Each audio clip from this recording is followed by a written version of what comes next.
Hey everyone, Bright Suns, and welcome to the third installment of the Canon Collector's Star Wars Canon Timeline Binge. Today, we'll be diving into the novel Master and Apprentice. This is our first novel in the Canon Timeline Binge, and it's written by one of my favorite Star Wars authors, Claudia Gray.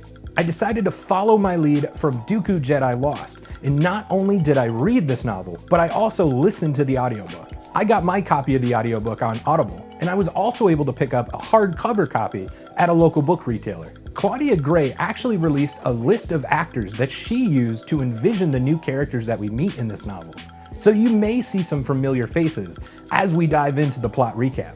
Remember, if you're new to this channel and you're interested in seeing how this video fits into the rest of my Canon Timeline reviews, make sure to go check out the explainer video that we posted on this channel. This video will be filled with spoilers, not just for Master and Apprentice, but for the majority of the Star Wars canon. You've been warned. With that out of the way, let's dive into Claudia Gray's Master and Apprentice. Our story begins around the year 40 BBY, 8 years before Episode 1, The Phantom Menace. It centers around Jedi Qui-Gon Jinn and his 17-year-old padawan, Obi-Wan Kenobi. After escaping a deadly encounter at Wanbo the Hutt's palace while on a mission to the planet Teth, the pair of Jedi returned to Coruscant, and Qui-Gon formally addressed the Jedi Council about the incidents. During the encounter, Qui-Gon explains some of the troubles he's been having as Obi-Wan's master. The two were struggling to communicate due to their completely opposite natures. While Qui-Gon was a bit of a rogue Jedi, Obi-Wan was very literal and proper, requiring specific instructions from his master, and he tended to be a stickler for the rules, especially in regards to the Jedi Council, their teachings, and their rulings. Obi-Wan had also struggled to see the importance of many tasks assigned to him from his master, such as his extensive research into old Jedi prophecies. As a young student, Qui-Gon had been introduced to prophecies and quickly gained an interest, while Qui-Gon's master, Count Dooku, had been wary of his Padawan's interest into dangerous teachings. He decided to guide him through these prophecies and study them together. After some time away, and as an older Jedi, Qui-Gon returned to his study of these prophecies, tasking Obi-Wan to aid in his research. After the Jedi Council was seemingly finished with their line of questioning for Qui-Gon, they presented him with the highest honor possible to a Jedi, a seat on the Jedi Council. Shocked because of his rebellious nature towards the Council, Qui-Gon had asked to meditate upon this decision. Taking a seat on the Jedi Council would also mean forfeiting his place as Obi-Wan's master, potentially resolving his current predicament. While meditating upon his decision and Obi-Wan's future, the Jedi Council had approached him to inform him of a new mission he had been requested for. A political dispute had broken out on the planet Pygel between their government and a former theater troupe turned activist group called the Opposition. A governance treaty was to be signed into place by an orphaned 14-year-old heiress to the Pygeli throne, Princess Fanry. She would succeed her royal power over to the planet's monarchy, allowing the planet to join the Galactic Republic, as well as allow a major hyperspace corridor to be established by an influential group within the galaxy, the Zerka Corporation. The joining of the Republic and establishment of the hyperspace corridor were extremely important to not only the Republic, but also the Pygeli monarchy. The opposition had begun to denounce this treaty, and in doing so would pull off many non-violent political stunts. The government feared tensions would rise and things would become violent as the signing date approached. Qui-Gon and Obi-Wan were to aid in the settlement of this disagreement and provide protection to Princess Fanry. During this meeting, Obi-Wan had learned of his master's invitation to the Jedi Council and became extremely hurt, both by the fact that Qui-Gon Jinn would no longer be his master, but more importantly, his master had hid this from him. This caused the rift that had already been brewing between the master and apprentice to grow. Qui-Gon was surprised he had been personally requested for this mission. It was revealed to him because of the princess's young age, a regent was put into place to rule until the signing of the treaty at the princess's coronation. This regent being an old friend of Qui-Gon's, Jedi Rael Advaros. Rael Advaros had known Qui-Gon for many years, and the two had shared the same master, Count Dooku. Rael was an unusual Jedi, being taken in for training at a late age, which caused his outlooks on Jedi teachings and ways of living to be very controversial. Rael, before his assignment on Pygel, had lost a Padawan in battle. A slicer dart was used to control the mind of his Padawan, causing her to become violent. Rael had to make the unfortunate decision to kill his Padawan before she could cause further harm. This incident rattled him deeply, and he sought to seemingly make amends with his past by raising Princess Fanry and becoming her regent. Once the Master and Apprentice arrived on Pygel, violent encounters did occur. A slicer dart, similar to the one used on Rael's Padawan, was fired into the window of the princess's bedroom. As well, during a traditional Pygali event, a droid attempted another assassination of the princess. Rael felt these attacks were most certainly the opposition, and most likely were used to provoke Rael, stinging old wounds. Qui-Gon and Obi-Wan began a series of investigations into these incidences, as well as for potential hotbeds for the opposition's operations. During these investigations, the Jedi ran into two jewel thieves, Pax and Rahara. Pax was a human who had been raised by protocol droids, and Rahara was a former slave of the Zerka Corporation. The two were hunting for Kyber crystals on Pygel's moon, but were only able to locate a jewel that resembled Kyber, but lacked many of its properties, known as colon crystals. Qui-Gon struck an agreement not to report the thieves, so long as they aided them on their mission to locate those behind the recent attacks on the princess. The group was soon able to locate a large cache of weaponry on Pygel's moon. The Jedi investigated and were attacked by a military organization using a shield impervious to Jedi's lightsabers. When all seemed lost, a mysterious group of fighters came to their aid. The opposition had arrived to help the Jedi and wanted an explanation for why they were being framed for the attacks on Princess Fanry. Qui-Gon and Obi-Wan allowed the opposition to explain themselves. The military-like forces they had just encountered were nicknamed the Blackguards, and were most likely the group responsible for the recent attacks on the princess. The opposition then began to explain how much influence the Zerka Corporation had over the Pygali government, and that the governance treaty was in fact a way for the corporation to gain control over the penal system, allowing them to imprison individuals for minor crimes, sentencing them to hard labor, effectively turning them into legal slaves. One night while on Pygel, Qui-Gon awoke from a dreamlike vision of the future, depicting the signing of the governance treaty and Fanry's coronation. The vision, while not fully clear to Qui-Gon, meant great danger for Fanry. Nervous and cautious of this vision of the future, Qui-Gon refused to take part in the signing, which would ultimately mean no Galactic Republic representative would be present, causing the ceremony to be postponed. This enraged Rael, as well as the Pygali and Zerka officials.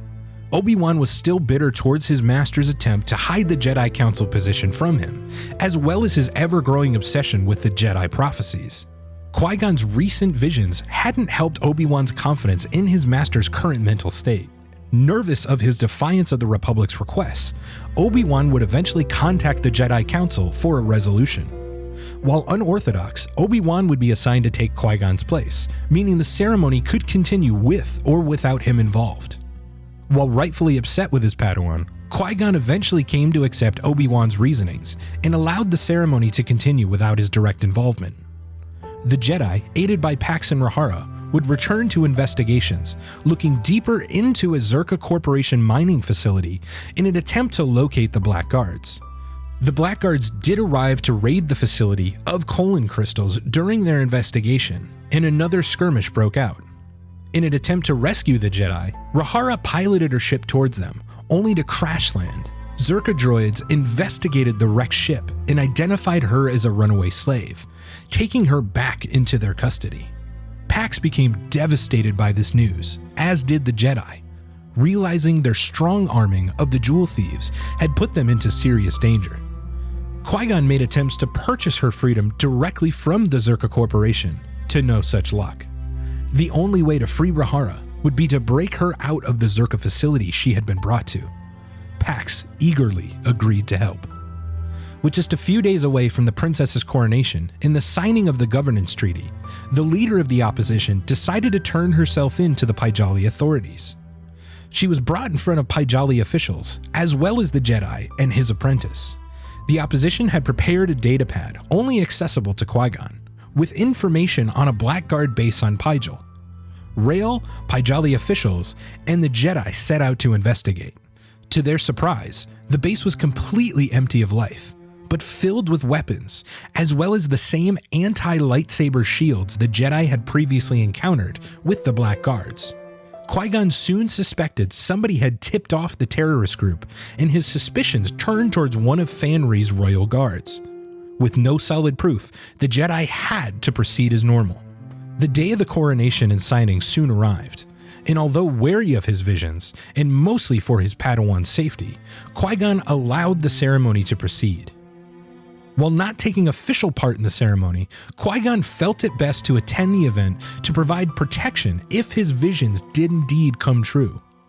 During the ceremony proceeding as it should, Princess Fanry stabbed an official and called out to her royal guard to activate several layers of shields, the same type of shields the Jedi had encountered with the Black Guards, sealing in Fanry several officials as well as Obi-Wan.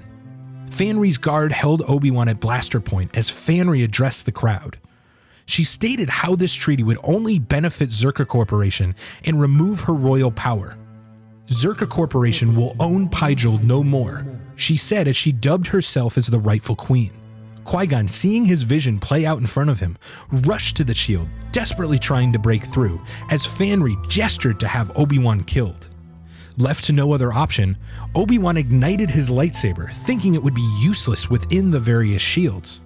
The saber ignited a strange orange color and easily passed through the guard's shield, injuring him. Frightened by this realization, Fanry and her loyal assistants fled the ceremony to set forth attacks on Zerka's facilities.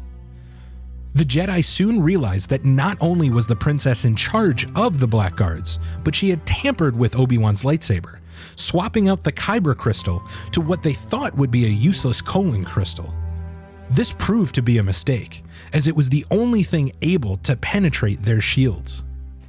While Qui-Gon and Rael set off to stop the princess, Pax and Obi-Wan set off to rescue Rahara, who was located at the same facility Fanry was set to attack.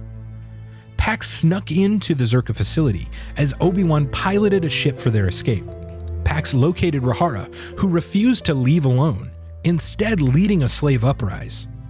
Qui-Gon was soon able to get communication to Fanry, who was readying for her attacks.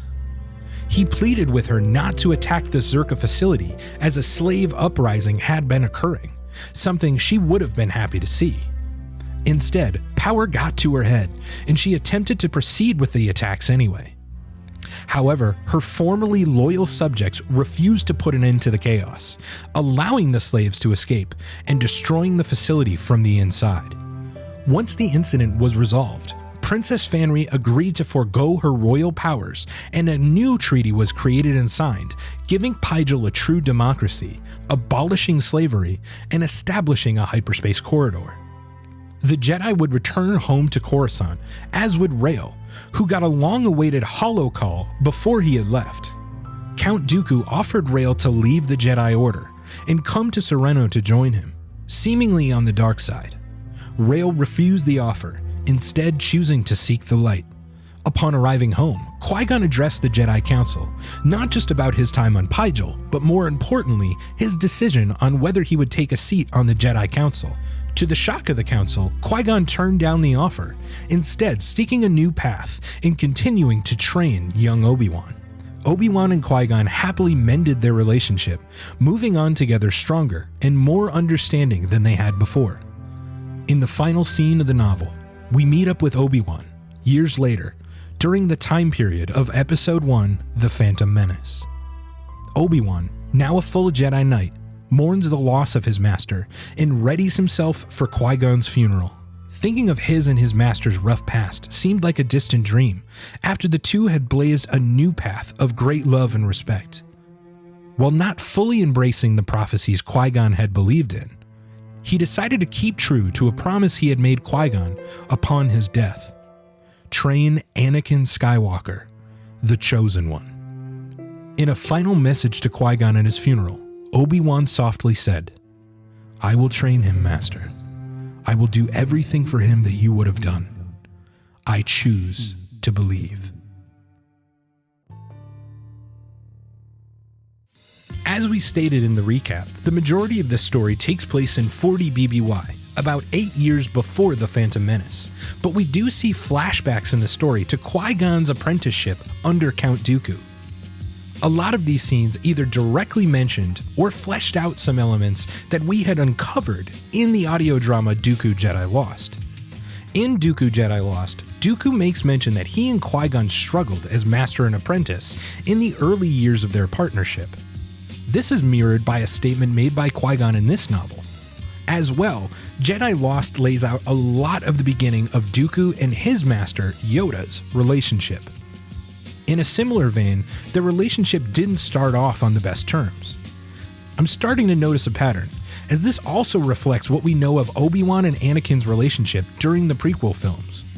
I'm sure most Jedi-Padawan relationships don't always start out strong and friendly, but it's interesting to note that in this particular family tree of Jedis and Padawans, they've all had rocky beginnings and overall relationships to their masters.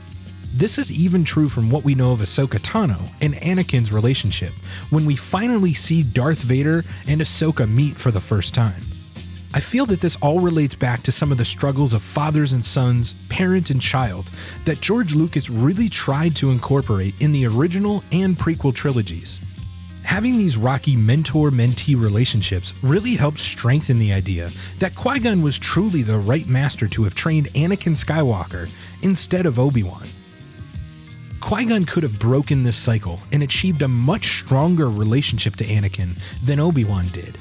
Not only did Qui-Gon have first-hand experience with dealing with younglings brought to the temple at late ages, but there are also parallels to Anakin's struggles throughout the prequel trilogy, in his own struggles in this novel.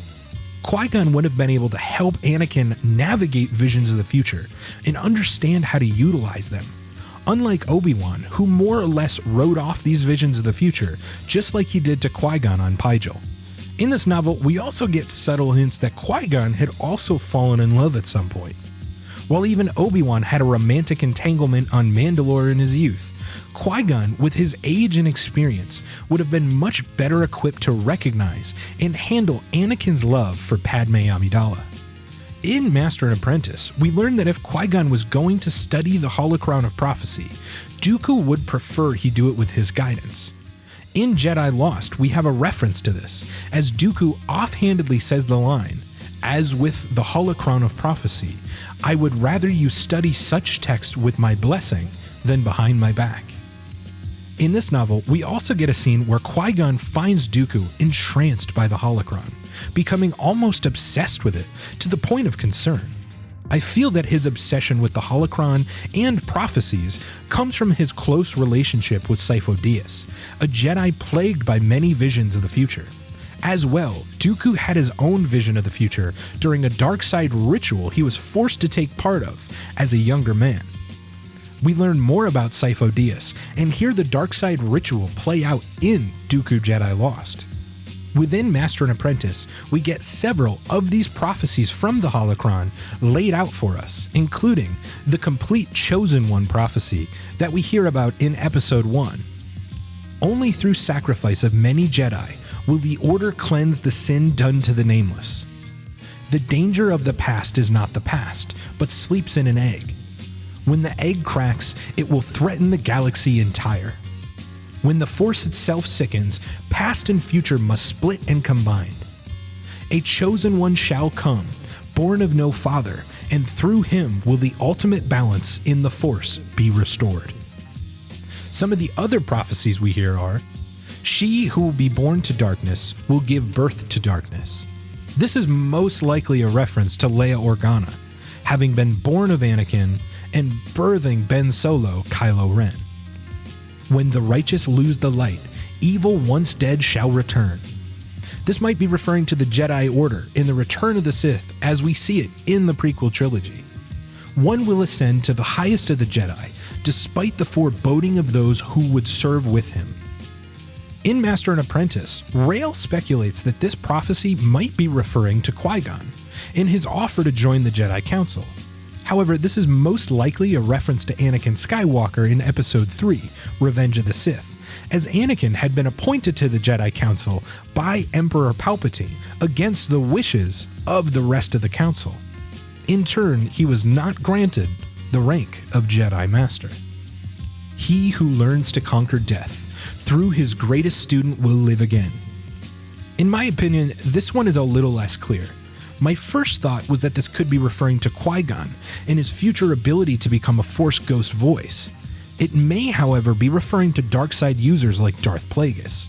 Or it could even be a reference to Palpatine's attempts to live on through Rey in The Rise of Skywalker. There's a lot of possibilities, and I like that this one is a little more vague.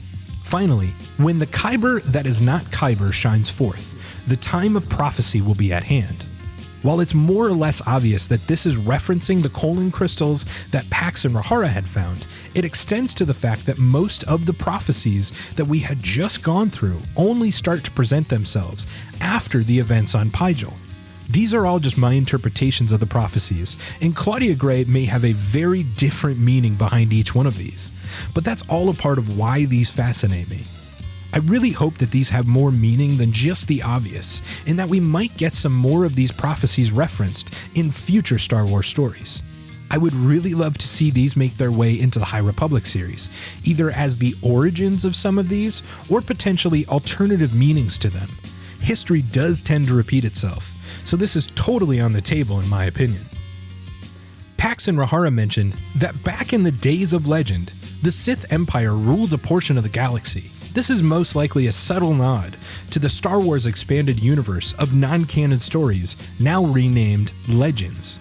We also hear more about the Sith Empire ruling over planets like Sereno in Dooku, Jedi Lost. We also get mention of Jedi Seekers, who were fleshed out a little more in that audio drama. In Master and Apprentice, Qui-Gon talks about how Dooku does not like when he's late, but appreciates when he's early.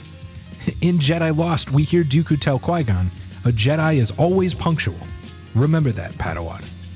We get mention that Obi-Wan was considered late at joining the Jedi Order at 3 years old. Obi-Wan was shocked to hear that Rael Advaros wasn't brought in until he was about 5 years old.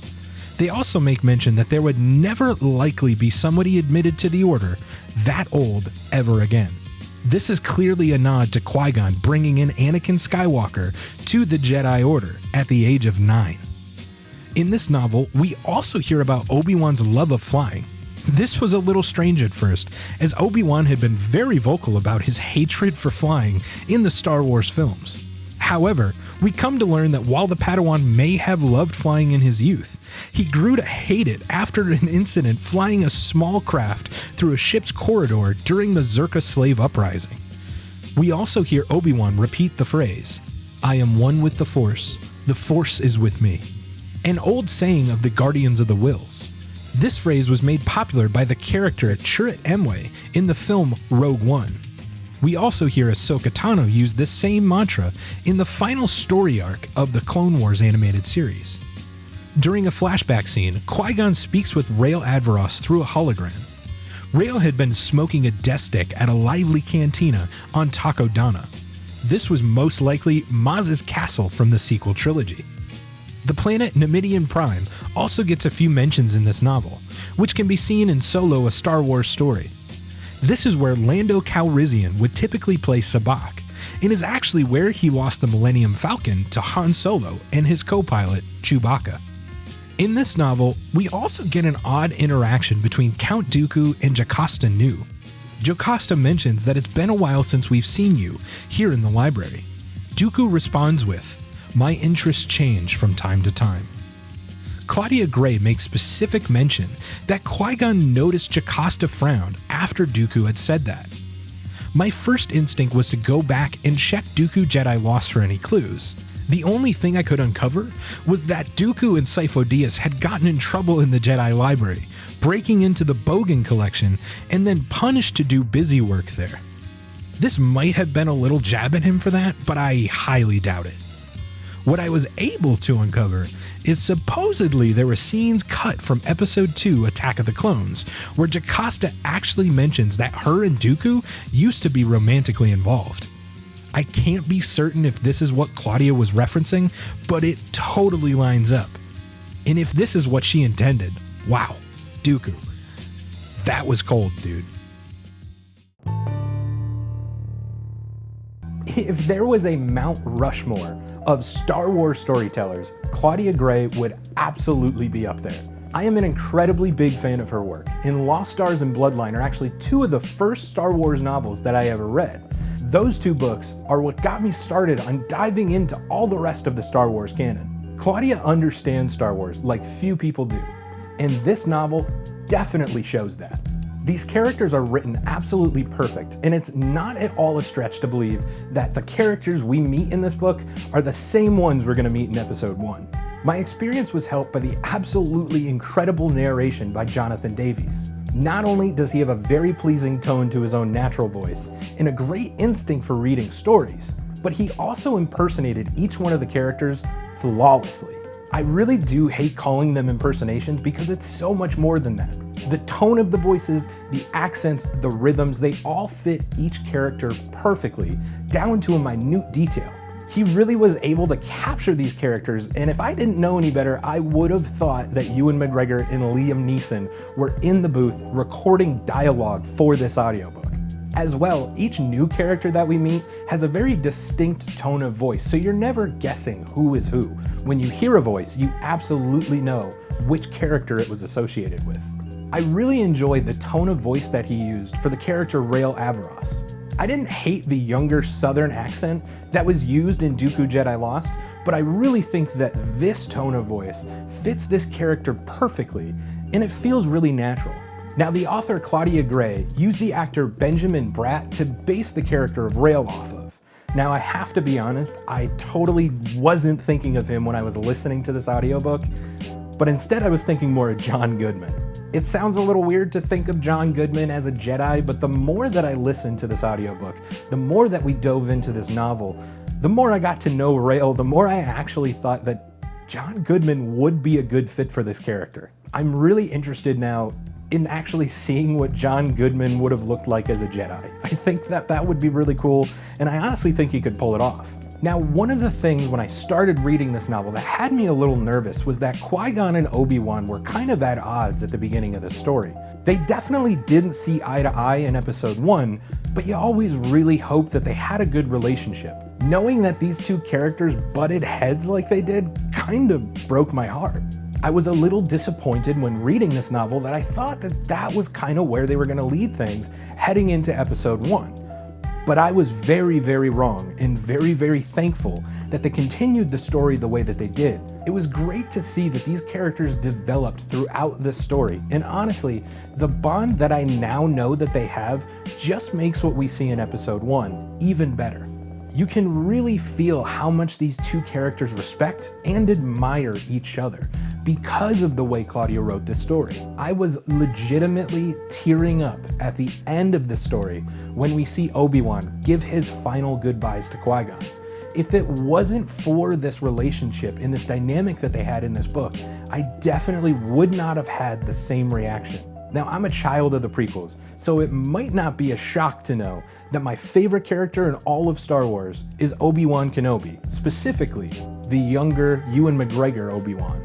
I've really grown up with Obi-Wan, so getting a chance to flesh out some of his younger years was definitely something I was very excited to do, diving into this novel. I thought I was going to tear through the thing, really focusing on all of the Obi-Wan stuff, just trying to suck up all of that Kenobi goodness that I could. However, I didn't realize that this novel was going to make me question who my favorite Star Wars character is. Qui-Gon Jinn has absolutely given Obi-Wan Kenobi a run for his money.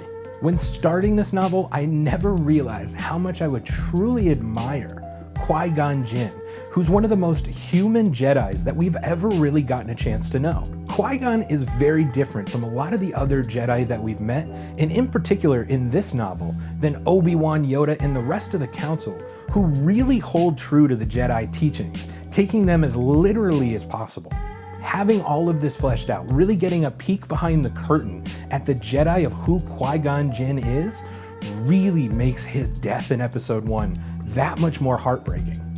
This novel does an incredible job at reaffirming that Qui-Gon absolutely should have been Anakin Skywalker's master. Qui-Gon's rebellious nature, his first-hand experience with Force visions, as well as his history with Jedi who don't really fit in, all really demonstrate why he was the only person who could have handled the monumental task of training Anakin Skywalker, the Chosen One. I am honestly head over heels for this novel, and I could talk about it for hours. I really hope that the Lucasfilm Story Group has left some wiggle room in here to be able to tell another Qui-Gon and Obi-Wan story before we meet up with them again in episode 1. If they do that, Claudia Gray absolutely needs to be a part of that process, no matter what medium they decide to tell it in. If you can't get Liam Neeson and Ewan McGregor back in to reprise their roles, then let's just make this thing a book so that Jonathan Davies can do the audiobook, because those performances were absolutely perfect. I need more of Qui-Gon Jinn's wisdom in my life, so please, let's get this story out sooner rather than later. I've been really excited to dive into this novel, especially after we listened to Dooku Jedi Lost. Now that we're 3 entries into this series, we're definitely starting to see tie-ins to other works, which is something that's really beneficial about viewing all of this stuff in timeline order. So I can definitely confirm my theory from our first video that reading this novel after Dooku Jedi Lost doesn't negatively impact a lot of the canon connections that happen between these 2 stories. Now, the authors and creative teams might have a differing opinion, but I think that these 2 stories still play really well together. Thankfully, like I said in our Dooku Jedi Lost video, I was able to view Dooku a little softer than I did the first time that I experienced Master and Apprentice. I felt he was really harsh, and I really just had a lot of baggage from only knowing him as Darth Tyrannus versus Count Dooku, and actually a loving and caring Jedi. I really credit Cavan Scott's writing in Dooku Jedi Lost as making him a far more sympathetic character, and I'm so much more able to relate to him in this story, and hopefully when we see him again in Attack of the Clones. It wasn't that Claudia did a bad job writing the character. Like I said, I just had far too much baggage knowing him only as a Sith Lord and not as a Jedi. The only sense of a hindrance that I can see from reading Master and Apprentice after listening to Dooku Jedi Lost would be the character of Rael Averross. You really get to know him in this story, so having a lot of this backstory, having the character fleshed out, feeling the way that you do about him after reading Master and Apprentice would definitely go a long way when you meet his character for the brief cameo that he has in Jedi Lost. So while I can see that argument being made, I kind of relate it back to something like the Marvel Cinematic Universe. They give you such a small taste sometimes of those characters, only seeing them for a very, very brief cameo, and there's so much more to dive into that it's sometimes hard to relate to them, to understand them, to get what their purpose is in the overall story. So if you're a hardcore fan, you'll know who those characters are, what they're about, some of their backstory. But then if you're a fresh fan, you're gonna learn about them later on as we get to see them in more and more films. It's the same kind of thing in this experience. You get a little taste of Rael Averross in Dooku Jedi Lost, and then you really get a lot of his backstory in Master and Apprentice. Now I know as we go throughout this very long project, I am going to have some very hard and fast opinions on where to put some of this stuff in the timeline. These 2 books though, I don't have a solid suggestion on where to put them. I think it really all comes down to you and your own preferences. The questions you need to ask when figuring out your own timeline really come down to how close do you want to stay to release order, how close do you want to stay to the canon timeline, or just what's going to get you excited to jump into the next story. For me, I thought this order worked really well. Let's spend some time fleshing out Dooku first, so that when I see him again in Master and Apprentice, he's not so harsh, like the Darth Tyrannus that I know. Give me a little taste of Rael Averross in Dooku Jedi Lost, and then let's dive into his character in Master and Apprentice. I really enjoy getting little tastes of characters, or little hints at plot threads, that we're only going to flesh out later on down the road. But how does it work for you? Do you enjoy that, or is that not something that you're about? Let's have all the meat and potatoes up front, and then let's experience all the little nods later. Now, these stories are usually written with the idea that the audience has seen a lot of the other material, such as episode 1.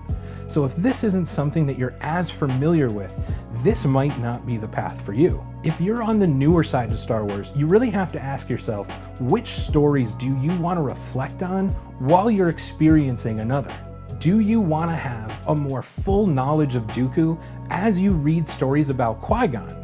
Or would you rather know Qui-Gon and then experience stories about his time as an apprentice to Count Dooku? It only gets more difficult from here as we're going to be experiencing more and more of these stories.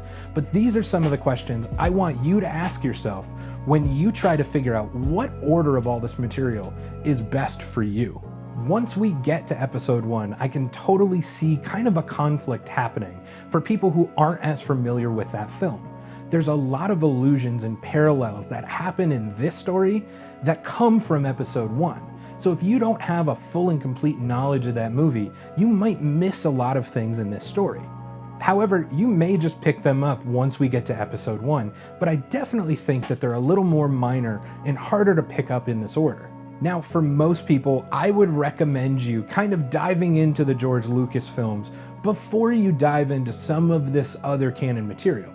I definitely could see a really fun and rich experience by going through the timeline and having this kind of organic realization of all the things that were hinted at and nodded at in these novels and audio dramas, comics, everything before episode 1. I definitely think that by having some background on Qui-Gon and Obi-Wan, as well as their relationship, will only make what we experience in episode 1 even stronger and more devastating, realizing what could have been if Qui-Gon trained Anakin Skywalker. The beauty, though, of all of this retroactive continuity is that you do get to dive back into a lot of these stories, re-experiencing them, knowing what you know from a bunch of other work, and it really adds value to that. This isn't a book that you're just gonna buy, read one time, put it on your shelf, and then never touch it again. This is definitely a story that you're going to want to dive back into as you go throughout the Skywalker saga. There's so many little things to pick up that it's definitely worth rereading and rereading and rereading again. Star Wars is a vast mythology, and much like the dangerous powers of the holocron of prophecy, there is so much to dive into that you could really get lost in it for years to come. And I do highly encourage it. Like I say with all of these stories, there is so much to dive into. I know for a fact that I missed a bunch of stuff. So please, in the comments below, let me know all the things that I missed, all of the canon connections, the Easter eggs, as well as everything I should be looking out for as we go through the canon timeline. If you've enjoyed this recap and review, give us a like on this video. And if you want to see more of my experience through the Star Wars canon timeline, make sure to subscribe to our channel. As well, be sure to keep an eye out for all of the reviews, recaps, and reactions that we'll be doing for all of the new Star Wars media coming out. As always, guys, may the spires keep you, and may the Force be with you.